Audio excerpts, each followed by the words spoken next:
हरिहंत सिद्ध सूरी उपाध्याय साधु सर्व अर्थ के प्रकाशी मांगलिक उपकारी है। तिनको स्वरूप जाने राग ते भई जो काय को नमाइने स्तुति को उचारी है। धन्य धन्य तिन्हि ते काज सब आज भये कर जोड़े बारे बारे वंदना हमारी है। मंगल कल्याण सुख ऐसो हम चाहते हैं।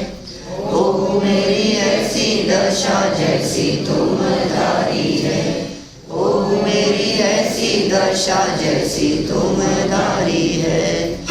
ओ मेरी ऐसी दशा जैसी तुम धारी है। हे जिनेंद्र देव, जैसी आपकी दशा है वैसी ही मेरी भी हो जावे, इसका मार्ग क्या है, इसकी विधि क्या है, इसका उपाय क्या है? सब चाहते हैं ना। जैन दर्शन एकमात्र ऐसा दर्शन है विश्व के दर्शनों में जो ये कहता है कि आप भक्त नहीं भगवान बन सकते। उसका मार्ग क्या है? यहाँ मंगलाचरण में कह दिया, हे भगवान जैसी आपकी दशा है वैसी ही दशा मेरी भी हो जाए। लेकिन उसकी जो विधि है वो विधि है सम्यक दर्शन, वो विधि है मोक्ष मार्ग, वो विधि है आत्मा का अनुभव। और उस आत्मा के अनुभव की क्या विधि है? वो आत्मा का अनुभव कैसे होता है? आत्मा के अनुभव में आत्मा प्रत्यक्ष होता है या परोक्ष होता है? आत्मा का अनुभव सविकल्प होता है या निर्विकल्प होता है? आखिर अनुभव का स्वरूप क्या है? ये सब बातें मैं जयपुर से यहाँ लाया हूँ टोडरमल जी की चिट्ठी में। टोडरमल जी ने एक चिट्ठी लिखी जिस चिट्ठी में कुछ प्रश्नों के जवाब लिखे। प्रश्न आए थे टोडरमल जी के पास में मुल्तान नगर से घूमते फिरते हुए। चिट्ठी लिखी गई टोडरमल जी के द्वारा विक्रम संवत 1811 में। 1811 है, अभी चल रहा है 2075। अभी कितना टाइम हो गया? कितना टाइम हो गया? 265 वर्ष करीब, है ना? 264 वर्ष हो गए। अभी 264 वर्ष पहले जो चिट्ठी लिखी थी वो चिट्ठी हमारे को कैसे अवेलेबल हो गई? आपके पास में है कोई चिट्ठी रखी हुई? चिट्ठी तो समझते हैं। यहाँ तो सब ऐसे लोग बैठे हैं जिन्होंने चिट्ठियाँ लिखी हुई होगी और चिट्ठियाँ पढ़ी भी होगी, है ना? इस पूरी सभा में आर्जम को छोड़कर। तो पता है चिट्ठी क्या होता है? हाँ लोग, चिट्ठी क्या है? चिट्ठी एक व्यक्ति जो लिखता था वो पोस्ट ऑफिस के द्वारा कई दिनों में दूसरी जगह पहुंचती थी। अब तो चिट्ठी का जमाना ही बंद हो गया है ना? अरे जब फोन एक एक व्यक्ति के हाथ में है तो चिट्ठी की क्या ज़रूरत है? जब मैसेज है, व्हाट्सएप है, वीडियो कॉलिंग है, तो अब एक कोई चिट्ठी लिखता है क्या? उल्लास भाई, आगे आने वाले समय में 25-50 साल बाद चिट्ठी भी समझाना पड़ेगा क्या होता है। चिट्ठी समझने वाले भी नहीं होंगे। लेकिन ये उस जमाने की चिट्ठी है जिस जमाने में पोस्ट ऑफिस भी नहीं हुआ करते थे। लगभग 350 साल पहले लिखी गई ये चिट्ठी किनके लिए लिखी गई थी और कहाँ के लिए लिखी थी? जयपुर में बैठ कर के लिखी थी टोडरमल जी साहब ने, जयपुर में बैठकर। और कहाँ के लिए लिखी थी? मुल्तान नगर वासियों के लिए। मुल्तान कहाँ है? पाकिस्तान का एक नगर है अभी वर्तमान में। मतलब समझ लो जयपुर से पाकिस्तान लिखी चिट्ठी पहुंचने में 3-4 महीने लगे होंगे। 4 महीने तो मामूली बात है। 4-6 महीने में चिट्ठी घूमती फिरती हुई टोडरमल जी के पास में आई होगी। टोडरमल जी ने जवाब लिखा होगा तो 4-6 महीने में वापस पहुंची होगी। 1 साल पहले जो प्रश्न पूछे गए उनका जवाब 1 साल बाद में मिलेगा। लोगों का धैर्य और उत्साह विषय को समझने के लिए कितना होगा। देखिए, मैं यहाँ से शुरू करता हूँ इस चिट्ठी की चर्चा। वैसे तो चिट्ठियाँ ऐसी होती है जो व्यक्तिगत होती हैं, एक व्यक्ति के द्वारा लिखी जाती है और एक व्यक्ति को लिखी जाती है, और उस चिट्ठी की उपयोगिता भी सिर्फ उस व्यक्ति के लिए ही होती है। लेकिन ये वो चिट्ठी है जो चिट्ठी शास्त्र बन गई, ये वो चिट्ठी है जो जन जन के पठन पाठन की विषय वस्तु बन गया, ये वो चिट्ठी है जो आगम बन गया, ये वो चिट्ठी है जो ऐसा दस्तावेज बन गया जो आत्मा का अनुभव प्रकट करने की इच्छा रखने वालों के लिए एक बहुत महत्वपूर्ण आधार है, बेस है। हम सब आत्मा का अनुभव करना चाहते हैं, सब सम्यक दर्शन की प्राप्ति करना चाहते हैं। देखो चिट्ठी की शुरुआत कैसे होती है, यहाँ से पढ़ते हैं हम। ये है परिशिष्ट 2 मोक्ष मार्ग प्रकाशक ग्रंथ में, आपकी स्क्रीन पर दिखाई दे रही है ये चिट्ठी। रहस्यपूर्ण चिट्ठी इस चिट्ठी का नाम है, क्योंकि इस चिट्ठी में अनेक प्रकार के रहस्यों का उद्घाटन हुआ है। रहस्य हैं, रहस्यों से भरी हुई है। सच बताऊं, टोडरमल जी ने रहस्यपूर्ण चिट्ठी नहीं लिखी। अरे भाई, टोडरमल जी ने रहस्यपूर्ण चिट्ठी नहीं लिखी। टोडरमल जी ने तो प्रश्नों का जवाब लिखा था चिट्ठी के माध्यम से, और ये एक नहीं, ऐसे 20 पत्र टोडरमल जी ने लिखे होंगे साधर्मियों को शंकाओं के समाधान के लिए। लेकिन ये एक चिट्ठी हमारे को अवेलेबल हो गई। जब इस चिट्ठी को देखा गया और पढ़ा गया गहराई से, तो पता लगा इस चिट्ठी में बहुत रहस्य है, इसलिए इस चिट्ठी का नाम रहस्यपूर्ण चिट्ठी रख दिया गया। ये रहस्यपूर्ण चिट्ठी है। देखिए जरा क्या क्या बातें कही है इसमें।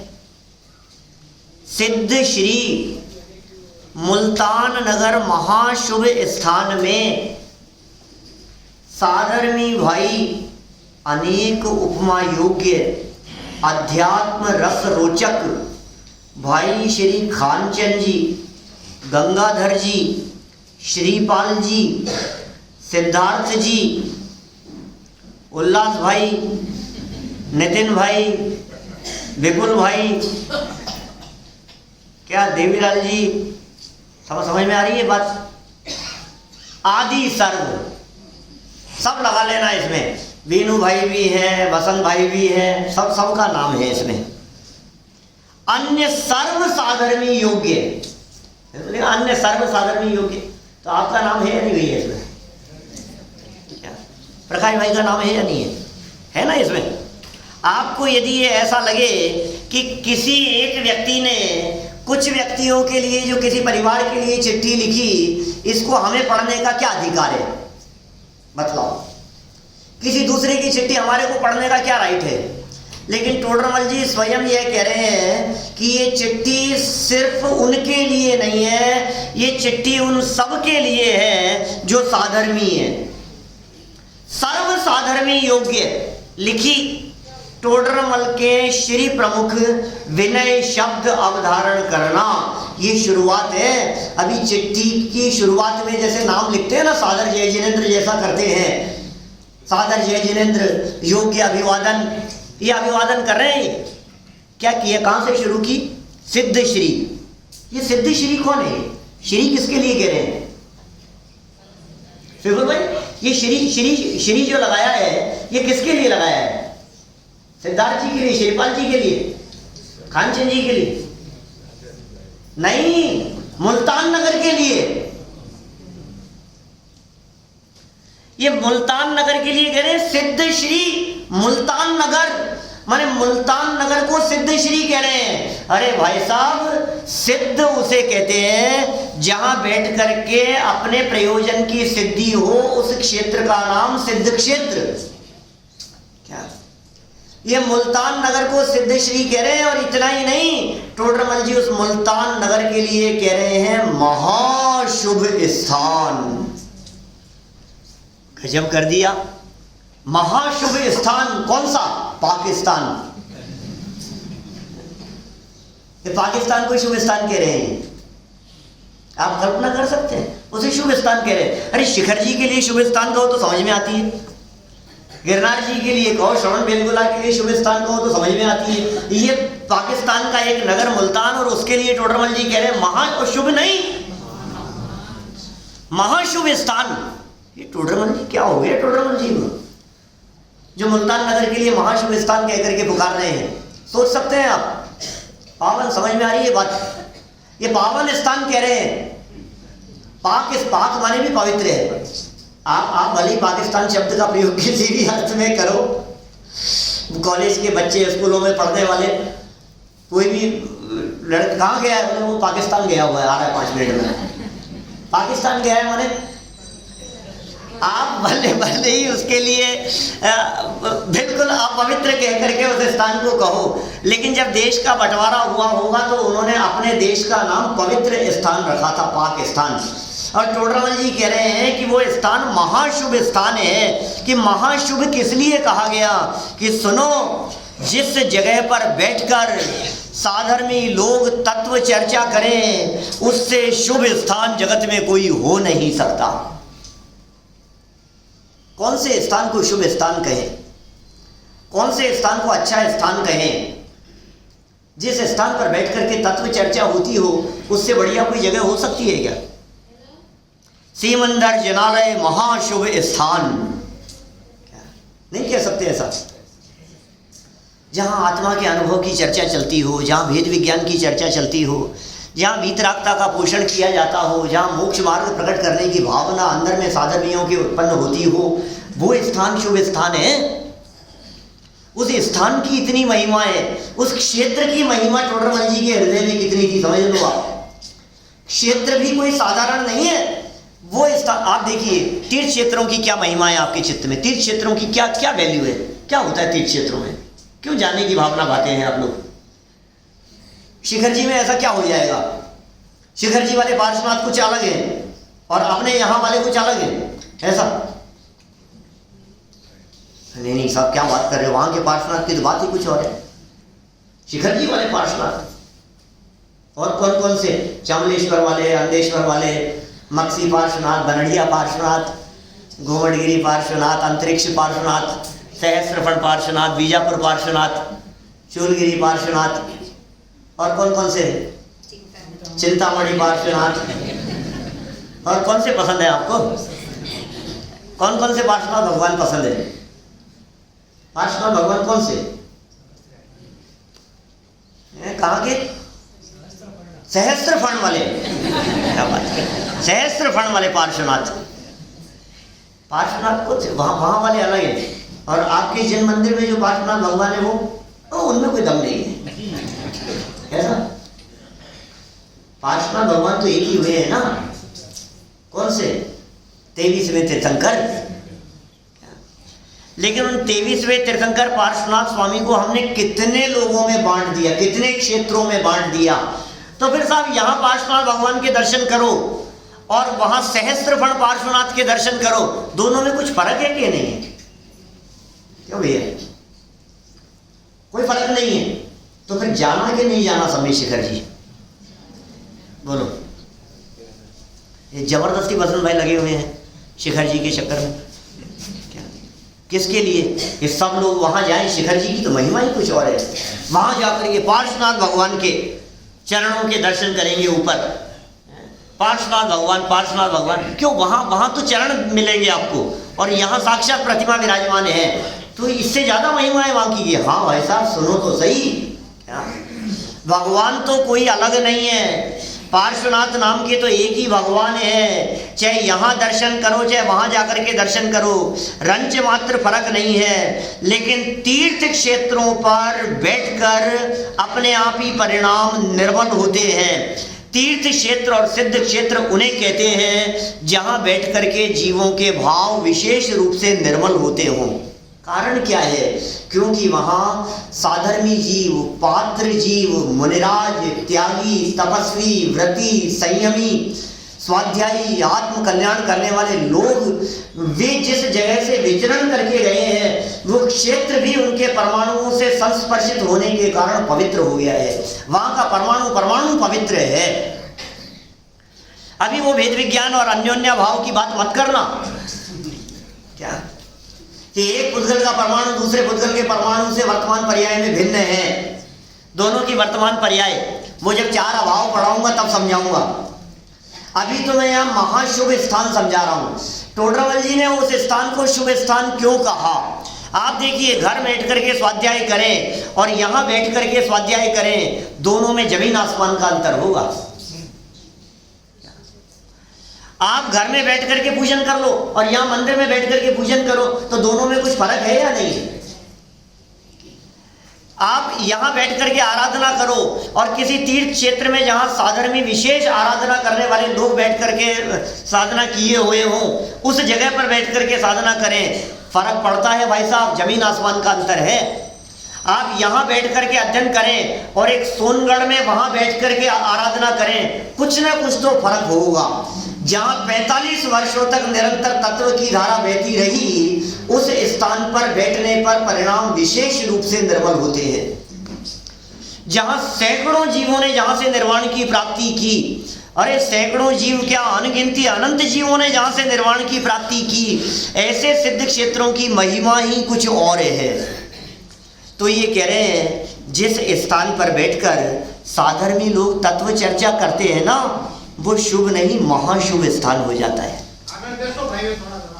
थोड़े थोड़े से आगे आ जाइए साहब, जिससे पीछे जगह मिल जाए थोड़ा सा।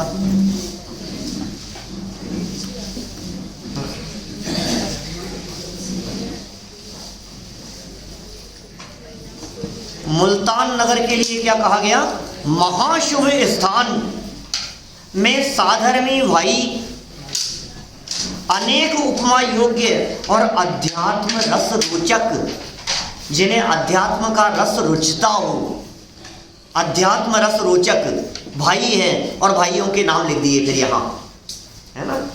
खानचंद जी हो गए, गंगाधर जी, श्रीपाल जी, सिद्धार्थ जी और अन्य साधर्मियों के योग्य लिखी। टोडरमल जी के श्री प्रमुख विनय शब्द अवधारण करना। ओहो, ये टोडरमल जी क्या व्यक्तित्व थे। आप देखिए, ये कह रहे हैं विनय शब्द अवधारण करना। किसके लिए, किसके लिए कह रहे हैं ये विनय शब्द? उन लोगों के लिए कह रहे हैं जिनको चिट्ठी का जवाब दे रहे हैं। टोडरमल जी जानते होंगे उनको, कोई तो परिचय होगा। आगे चल करके 2-3 लाइन बाद में ये बात स्पष्ट कर रहे हैं कि जिस चिट्ठी का जवाब दे रहा हूं ये चिट्ठी डायरेक्ट मेरे पास में नहीं आई थी, ये चिट्ठी तो जहानाबाद से आई थी। ये जहानाबाद से घूम फिर करके आई थी। ये जहानाबाद स्थान है, वो पुराने समय पाकिस्तान प्रांत हुआ करता था। पाकिस्तान, ये पंजाब प्रांत के अंदर कोई एक स्थान था जहाँ जहानाबाद था, ऐसा सुना है हमने। और अभी तो ये लाहौर के आसपास में कहीं ऐसा कोई स्थान जो जहानाबाद के नाम से था। तो वहाँ के साधर्मियों को भेजी इन्होंने, खानचंद जी वगैरह ने, और वहाँ साधर्मियों के पास में गई तो उन्होंने सोचा कि इसका जवाब तो टोडरमल जी दे सकते हैं। वहाँ से घूम फिर करके टोडरमल जी के पास में आई और टोडरमल जी ने यहाँ से जवाब लिखा जो मुल्तान नगर पहुँची पाकिस्तान में। ये कह रहे हैं यहाँ पर उनके लिए, उन साधर्मियों के लिए, सर्व साधर्मियों के योग्य श्री प्रमुख विनय शब्द अवधारण करना। सर्व साधर्मियों के लिए विनय शब्द, अनजान व्यक्तियों के लिए, अनजान लोगों के लिए विनय, कि भाई साधर्मी विनय करने योग्य है। ये बात सिखा रहे हैं टोडरमल जी। साधर्मी सम्मान करने योग्य है, साधर्मी अपमान करने योग्य नहीं है। साधर्मी बहुमान करने योग्य है। साधर्मियों को देखते ही चेहरा खिल जाना चाहिए। साधर्मियों को देखते ही चित्त में प्रसन्नता का भाव होना चाहिए। साधर्मी एकमात्र वो व्यक्ति है जो निस्वार्थ भाव से तुम्हें मोक्ष मार्ग में लगाने वाला है। साधर्मी एकमात्र वो व्यक्ति है जिसका साथ तुम्हारे साथ में साथी अनंत काल तक रहेगा, उसका नाम है साधर्मी। भाई साहब, ट्रेन में सफर करते हुए कोई व्यक्ति मुंबई का मिल जाए, बोलो आप जयपुर से यहाँ आ रहे हो और कोई व्यक्ति मिल जाए मुंबई का, या समझ लो आप कहीं दूसरी जगह जा रहे हो, प्रदेश जा रहे हो, और पता लगे कि भाई साहब आप कहाँ से, कि इंडिया से। अरे मैं भी इंडिया से। इंडिया में कहाँ से हो आप? मुंबई से। मैं भी मुंबई से हूँ यार। अच्छा मुंबई में कहाँ से हो? अब बोलो भाभी भाई, यदि ये बात कह रहे कि मुंबई में कहाँ से, कि जवेरी बाजार से। अरे यार मैं भी तो जवेरी बाजार रहता हूँ। जवेरी बाजार में कहाँ? जवेरी बाजार में कौन सी जगह? बोले सीमंदर जनालय है वहां उसके पास में। क्या बात कर रहे हो? कैसा लगता है भाई साहब?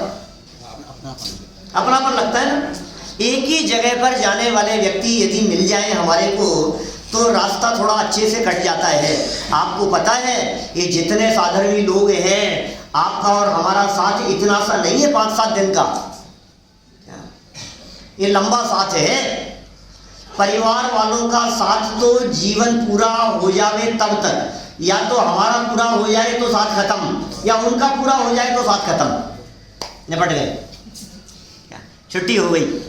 अभी ये कह रहे हैं साधर्मियों का साथ इस जन्म का नहीं है, जन्म जन्मांतरों का साथ है। और इतना ही नहीं, क्योंकि साधर्मियों की और हमारी दोनों की मंजिल एक है।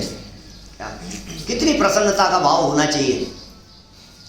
4 मिले 64 खिले, 20 मिले कर जोड़, और मित्रों ऐसे मिलन थे हर्षत 7 करोड़। है ना ऐसा?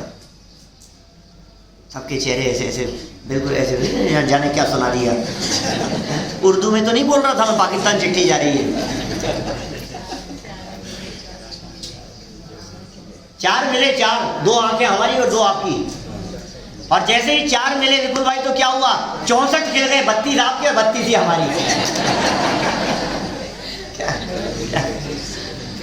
ये 4 मिलने पर विनू भाई होता है ना ऐसा ही, ऐसे मिले 2 आंखें और विनू भाई, तो 4 मिलते ही क्या हुआ? चेहरा खिल गया। 32 और 32 64। और फिर हुआ क्या? इतना होने के बाद में देखते ही क्या किया? जय जिनेंद्र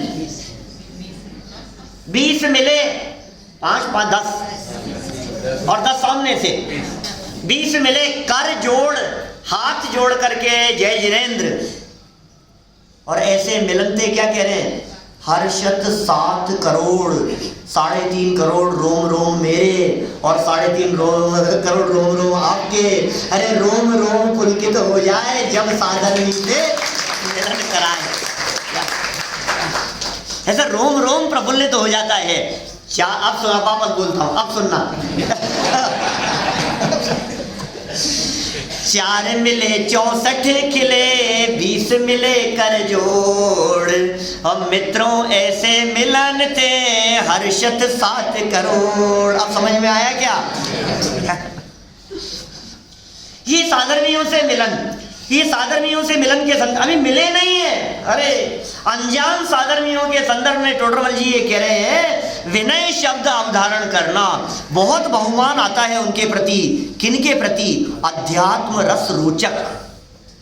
अरे जिन्हें अध्यात्म का रस लगा हो, जो अध्यात्म की चर्चा करते हो, जिन्हें आत्मा की चर्चा सुहाती हो, जो आत्मा परमात्मा बनने के मार्ग में लगना चाहते हो, ये उनके लिए विनय शब्द अवधारण करने की बात ये टोडरमल जी कह रहे हैं। और शब्द सुनो आप, आगे तो सुनते रह जाओ क्या बात कह रहे हैं। यहाँ यथा संभव आनंद है, चौथी लाइन मिल गया ना, ऊपर ही ऊपर।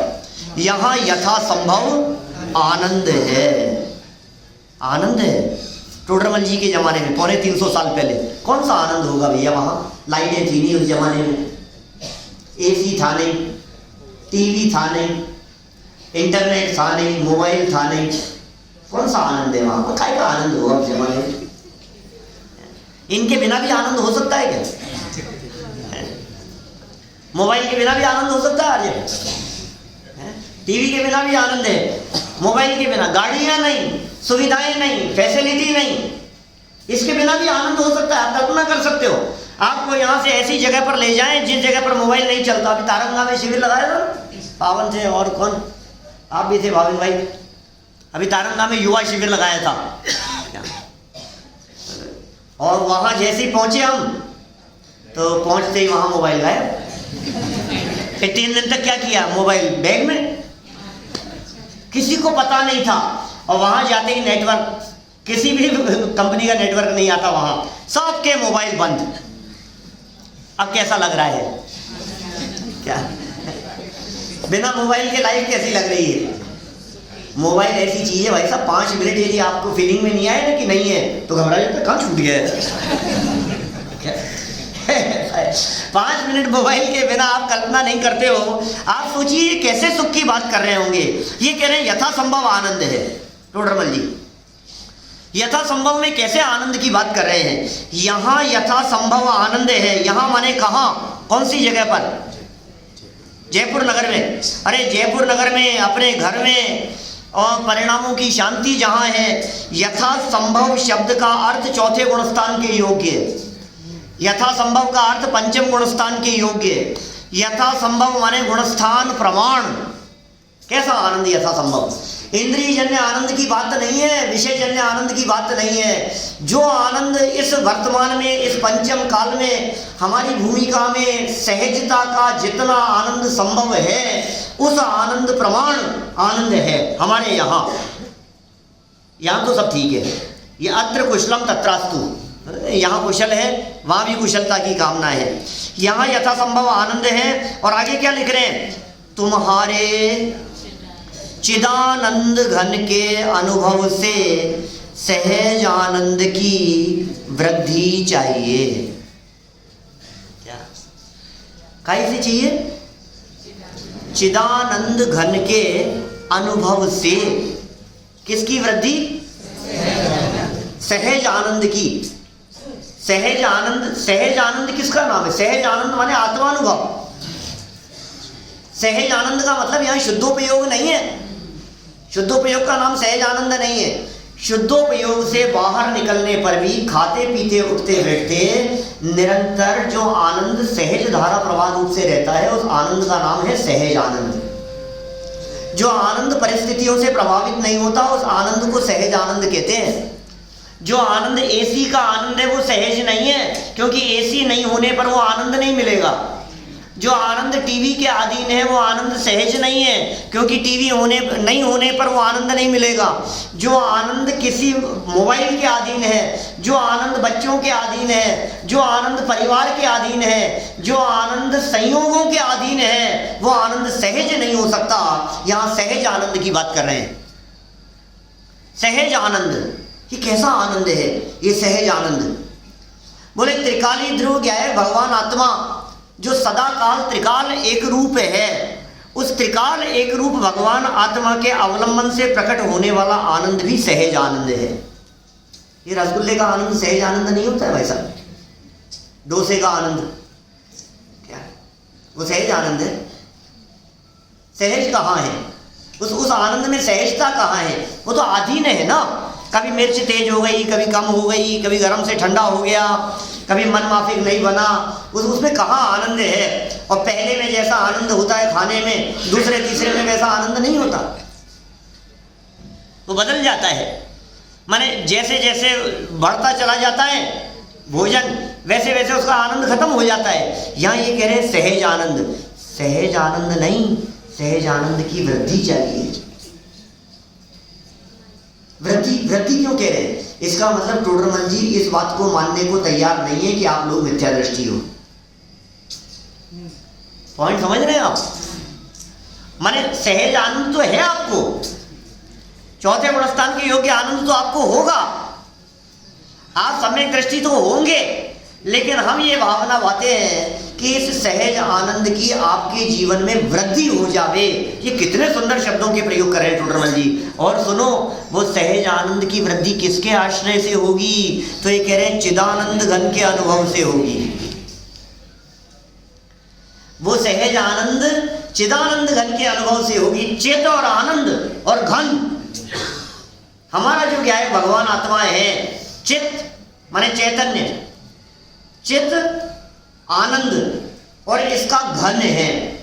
घन तो आप जानते हैं क्या होता है? ठोस। घन माने ठोस, नो एंट्री, किसी दूसरी चीज की एंट्री यहां नहीं है। ज्ञेय की एंट्री नहीं है, पर द्रव्य की एंट्री नहीं है, पर पदार्थ का प्रवेश जहां नहीं है उसका नाम है घन। चिद आनंद घन और उसके अनुभव से सहज आनंद की वृद्धि चाहिए, ऐसी भावना व्यक्त कर रहे हैं। ये चिदानंद घन कहाँ मिलेगा भैया? चिदानंद घन कहाँ मिलेगा? मुंबई में कौन से मार्केट में मिलेगा? लोखंड वाला मार्केट में। कहाँ पे चिदानंद घन कहाँ मिलेगा? बोले सुनो, ये चिदानंद घन का जो आनंद है ये कहीं दूसरे से नहीं मिलेगा, तुम्हारे चिदानंद घन के अनुभव से। एक एक शब्द कितना महत्वपूर्ण है। ये तुम्हारे शब्द नहीं होता तो चिदानंद घन को सारे दुनिया भर में तलाशते रहते, चिदानंद घन को शास्त्रों में तलाशते रहते कि नहीं नहीं तुम्हारा चिदानंद घन तुम्हारे पास में है। उस चिदानंद घन का अनुभव आप ट्रेन में बैठे हो तब भी कर सकते हो, आप फ्लाइट में बैठे हो तब भी कर सकते हो। उस चिदानंद घन का अनुभव घर में बैठे हो तब भी कर सकते हो और मंदिर में बैठे हो तब भी कर सकते हो, क्योंकि तुम्हारा चिदानंद घन तुम्हारे पास में है। उस चिदानंद घन के अनुभव से सहज आनंद की वृद्धि चाहिए। बराबर? चलें आगे, इतना हो गया। देखो आगे, अपरंच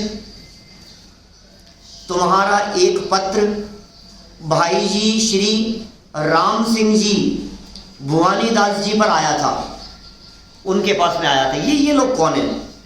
उनके समाचार जहानाबाद से मुझको अन्य साधर्मियों ने लिखे थे। लो, जहानाबाद से चिट्ठी आई टोडरमल जी के पास में। जहानाबाद में कुछ साधर्मियों ने टोडरमल जी को भेजी, और जिन साधर्मियों ने टोडरमल जी को भेजी उनके कुछ और मिलने वाले साधर्मी थे, उनका नाम था राम सिंह जी भुवानीदास जी। और राम सिंह जी भुवानीदास जी जो थे, इनके कुछ परिचित लोग थे जो मुल्तान नगर रहते थे, उन्होंने भेजी थी इनको। कहाँ से घूमती फिरती हुई आ रही है चिट्ठी, माने देखो आप वहां से किन कहाँ से कहाँ गई। देखो आप, खानचंद जी जो थे, खानचंद जी, गंगाधर जी वगैरह, इन्होंने लिखी, किसके लिखे? राम सिंह जी भुवानीदास जी के लिए लिखी। और राम सिंह जी भुवानीदास जी ने जो के पास पहुंची तो उनसे अन्य साधर्मियों से चर्चा की उन्होंने।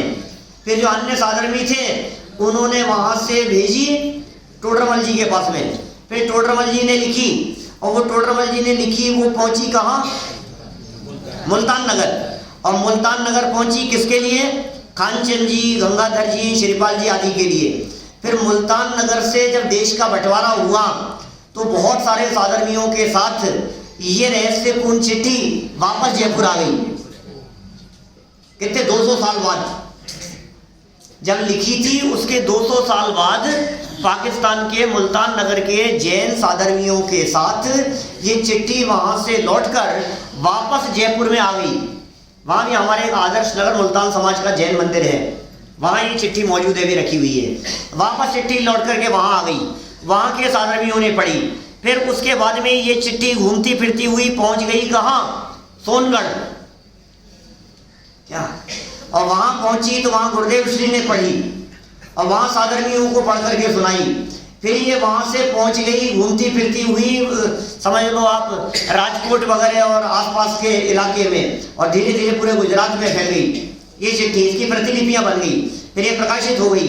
फिर ये चिट्ठी वापस जयपुर पहुंची, और फिर वहां हमने इस चिट्ठी को वांच करके पढ़ करके सुनाया मंदिर में, और फिर अच्छी लगी तो ये यहाँ जवेरी बाजार के साधर्मियों के लिए यहाँ तक आ गई। मैंने 47 दिन में वांचा था इस चिट्ठी को वहां। आपने सुनी क्या? इन्होंने सुनी। कल मेरे को बता रहे थे कि वो 47 प्रवचन मैंने सुने हैं, यूट्यूब पर हैं, रहस्यपूर्ण चिट्ठी के ऊपर, लाइन टू लाइन। अभी ये जो एक पैराग्राफ पढ़ा है ना, इस पैराग्राफ में 5-7 प्रवचन होंगे, 6-7 प्रवचन हैं, जितना मैं पढ़ करके आगे निकल गया हूँ आधे घंटे में आपसे। स्टार्टिंग में ऑडियो है। हाँ, वो वीडियो डिलीट हो गए थे एक्चुअल में, इसलिए वो ऑडियो डाले 8 स्टार्टिंग। सभी को सुनने जैसे। हाँ, सबको सुनने करके आएंगे यहाँ पे, बहुत अच्छा लगेगा। क्या? वो होमवर्क करके आएंगे फिर सुनेंगे, बहुत अच्छा लगेगा। अब ये तो आप ही कह सकते हो। ये कह रहे हैं वो होमवर्क करके आएंगे, मतलब 5-5 प्रवचन रोज सुन करके आएंगे, तब जाके बराबरी हो पाएगी। यार कितना चल पाएगा पता नहीं। वो एक बार में समझ में नहीं आएगा, 2-3 बार उसको रिपीट सुनेंगे तो एकदम क्लिक होगा। लो, इतना स्ट्रॉन्ग है। नहीं, वास्तव में वो बहुत अच्छे, क्योंकि हमारे साधर्मियों के बीच में दैनिक सभा जहाँ चलती है टोडरमल जी के मंदिर में, वहीं चलाई है वो। अब बहुत तो वहाँ कोई टाइम फाउंडेशन तो होता नहीं है, तो हम तो बस वहाँ रूटीन में जो चलता है ना, एक एक लाइन शब्द पढ़ते हैं और बहुत भाव विभोर होकर के चर्चा करते हैं, वहाँ ऐसा ही चलता है। तो देखिए खैर क्या कह रहे हैं यहाँ, अपरंच ये पढ़ लिया अपन ने, साधर्मियों के योग्य लिखे थे। सो भाई जी, अब सुनो क्या गजब की बात कह रहे हैं। सो भाई जी ऐसे प्रश्न तुम सरीखे ही लिखें। क्या क्या बात कर रहे हो? सो भाई जी ऐसे प्रश्न तुम सरीखे लिखें।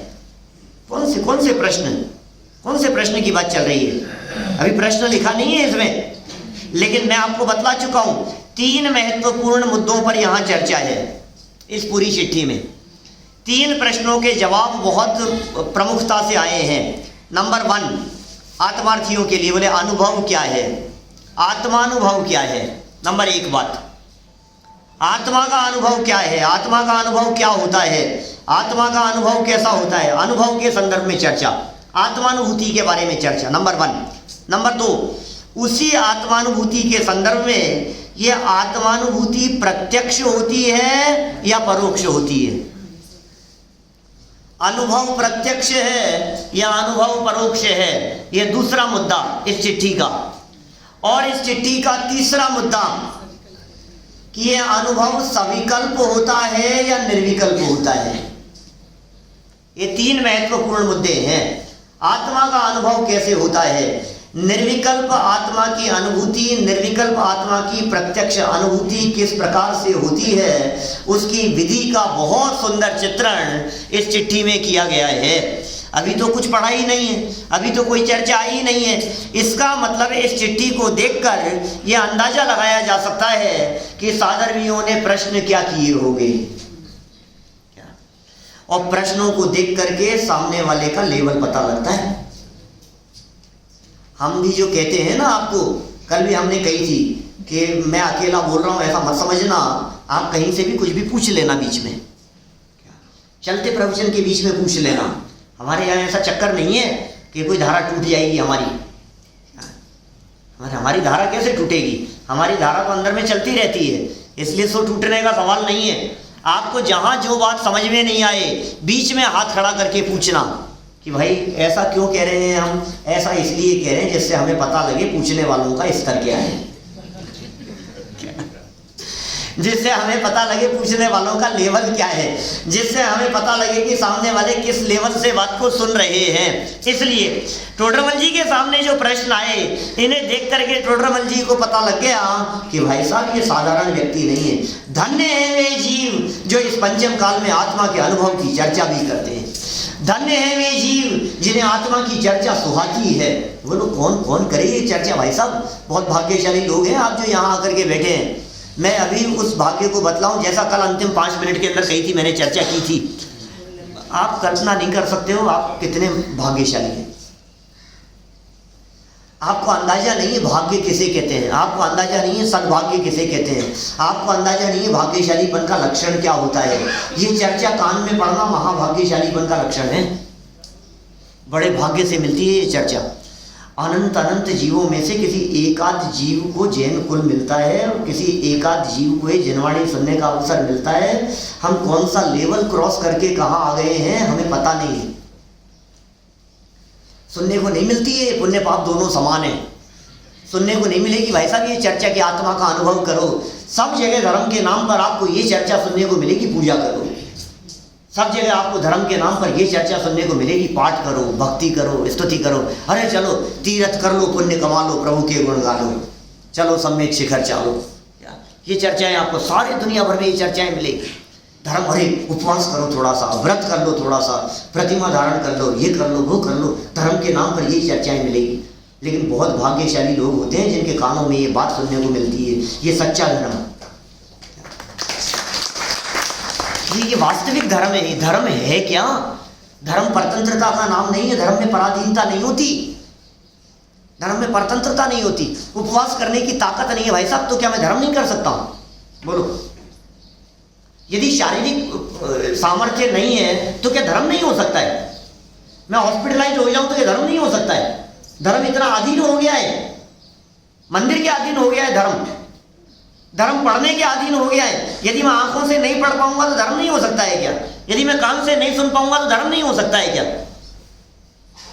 मैं व्रत उपवास नहीं कर पा रहा हूं तो धर्म नहीं हो पाएगा क्या? धर्म में परतंत्रता नहीं है, धर्म में पराधीनता नहीं होती है, धर्म स्वाधीनता का नाम है। और स्वाधीनता कैसी? कि तुम्हारे चिदानंद घन के अनुभव से सहज आनंद की वृद्धि चाहिए। क्या तुम्हारा आनंद तुम्हारे आश्रित है, तुम्हारा आनंद देहाश्रित नहीं है, तुम्हारा आनंद किसी भी व्यक्ति के आश्रित नहीं है, तुम्हारा आनंद बच्चों के अधीन नहीं है। बच्चों ने सामने जवाब दे दिया और हमारा आनंद गायब हो गया।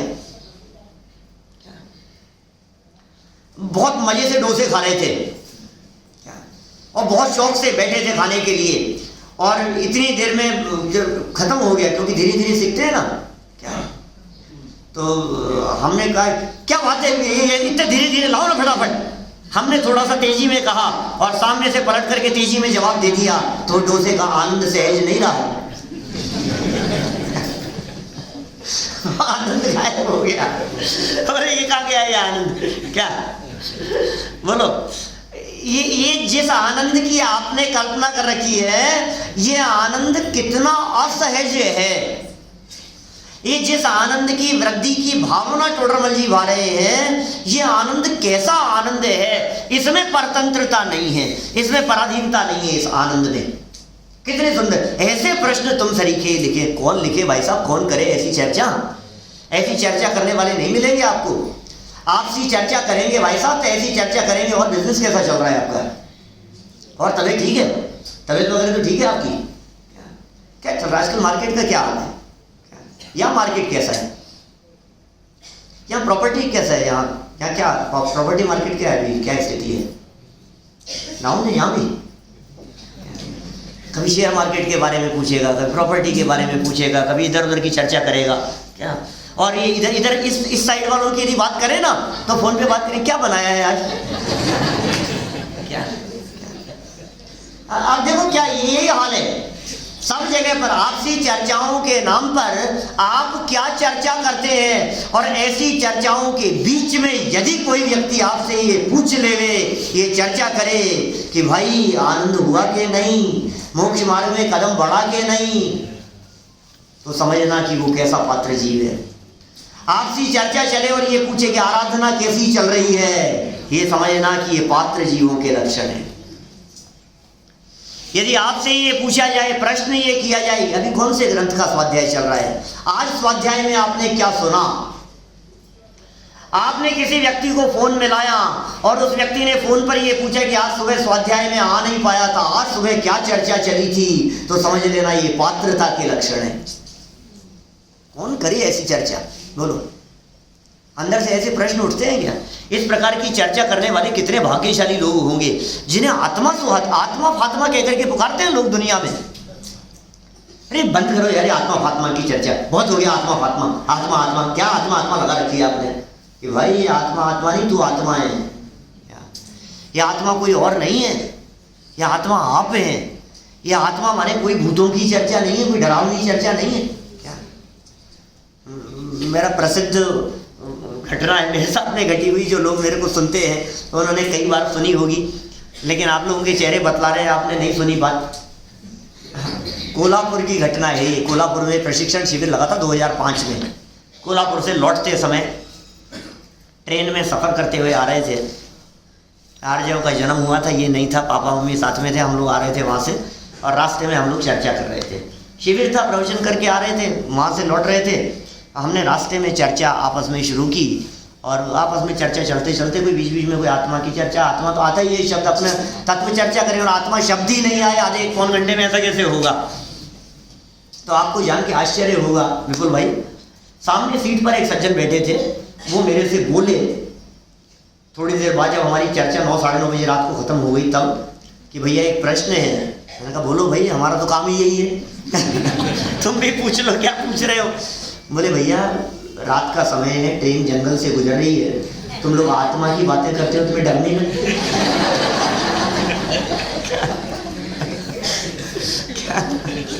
मेरे को समझ में नहीं आई है, क्योंकि हमने सोचा नहीं कभी ऐसा, कुछ समझ में नहीं आई। थोड़ी देर बाद में मुझे समझ में आया, ये समझ रहा था आत्मा माने भूत प्रेत की। आत्मा माने भूतों की बात। और इसमें कोई आश्चर्य वाली बात भी नहीं है।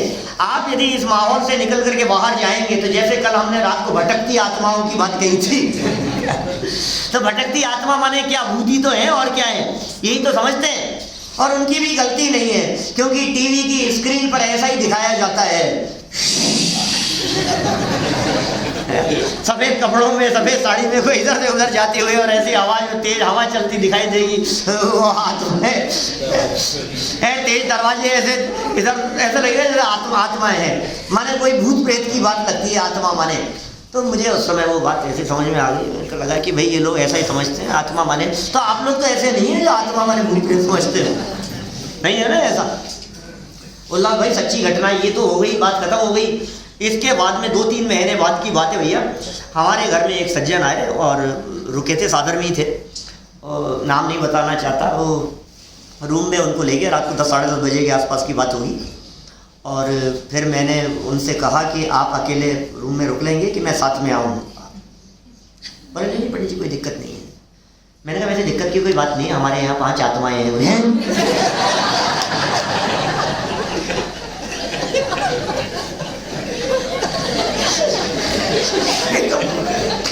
तो मैंने उनसे कहा कि मैं वाइफ, बेटा, मदर, फादर। बोले अरे यार पंडित जी आप भी मजाक करते हो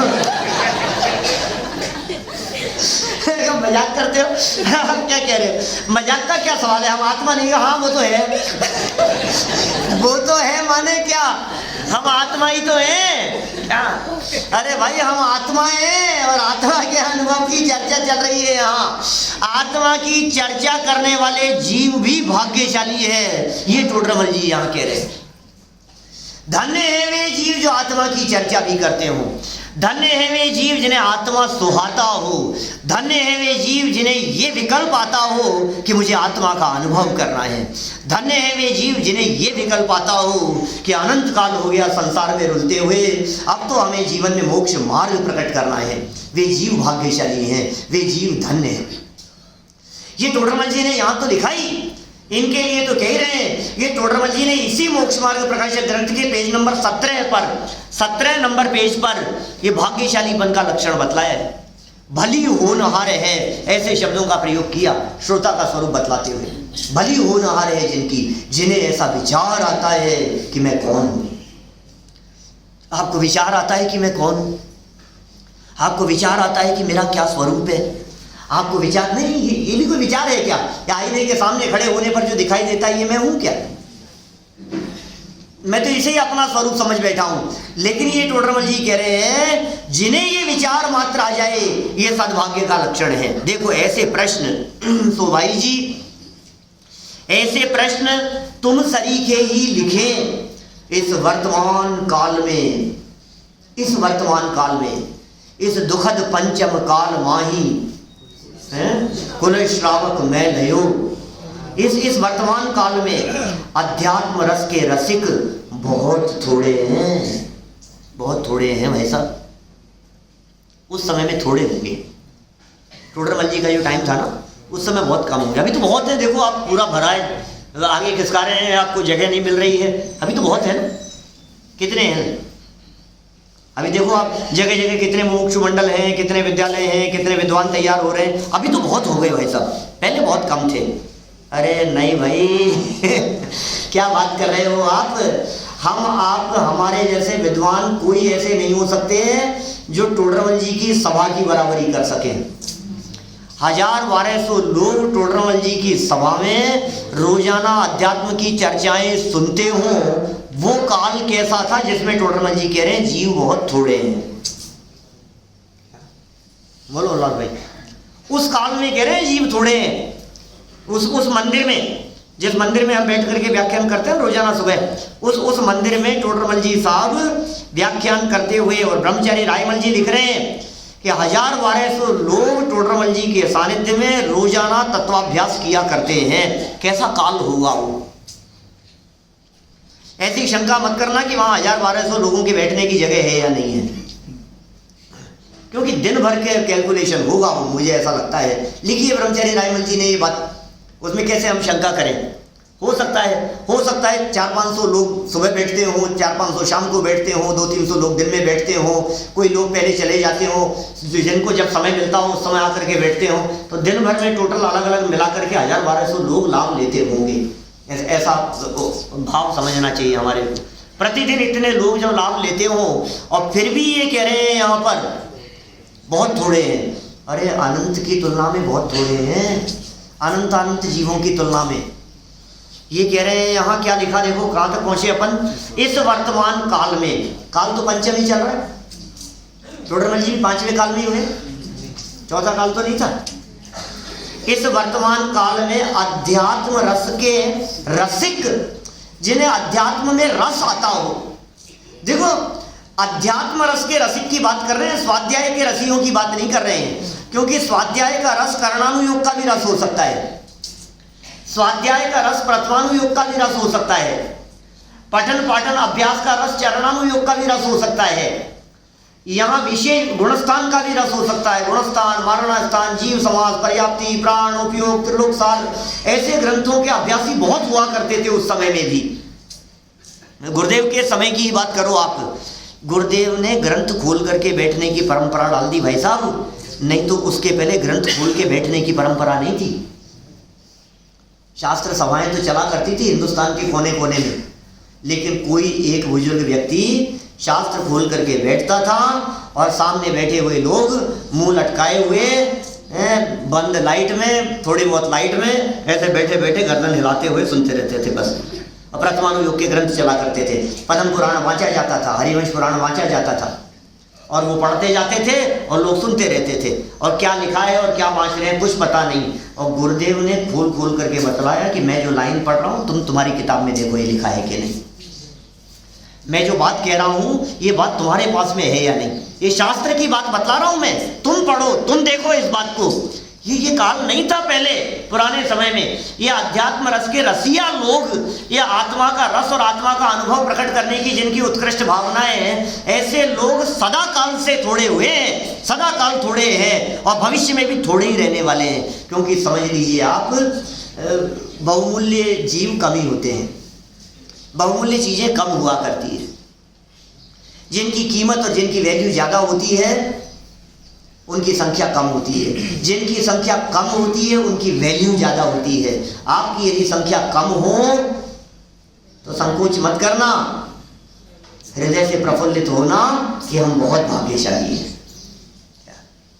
क्योंकि कम संख्या कीमत को बतला रहा है, ये बात समझ लीजिए आप। तो यहाँ क्या कह रहे हैं, संख्या कम है कोई बात नहीं, संख्या कम से फर्क नहीं पड़ता है। सुनो, हर 6 महीने 8 समय में 608 जीव ही मोक्ष जाते हैं भाई साहब। किरण भाई इससे कम नहीं जाएंगे कभी भी, 608 से कम नहीं जाएंगे, तो ज्यादा तो जाते होंगे भाई साहब चौथे काल में। नितिन भाई चौथे काल में ज्यादा नहीं, सिमंदर भगवान विदेश क्षेत्र में मौजूद हैं, तो कितने जीव मोक्ष जा रहे हैं 6 महीने 8 समय में? सिद्धार्थ भाई 608 बराबर। और 20 तीर्थंकर मौजूद हैं वर्तमान में, पूरे 2.5 द्वीप से 608 ही जा रहे हैं। अच्छा, जिस जमाने में पूरे 2.5 द्वीप में 170 तीर्थंकर होंगे, उस समय में मोक्ष कितने जाएंगे भाई साहब? क्या बात कर रहे हैं, 20 तीर्थंकर उपदेश दे रहे हैं तब भी 608, 170 तीर्थंकरों की दिव्य ध्वनि खिल रही है तब भी एक जीव को बढ़ा नहीं सके। 150 तीर्थंकर ज्यादा होने के बावजूद भी एक मोक्ष जाने वाले जीव की संख्या बढ़ा नहीं सके। अब सोचो आप कितनी कम संख्या है, माने अनंत जीवों में से, अनंत जीवों में से 608 जीव होंगे। ये कह रहे हैं बहुत थोड़े हैं। धन्य है, धन्य है जो स्वानुभव की बात भी करते हैं। वही कहा है उन भाग्यशालियों के संदर्भ में, क्या कहा है, यदि सुनना हो तो कल ठीक 9 बजे।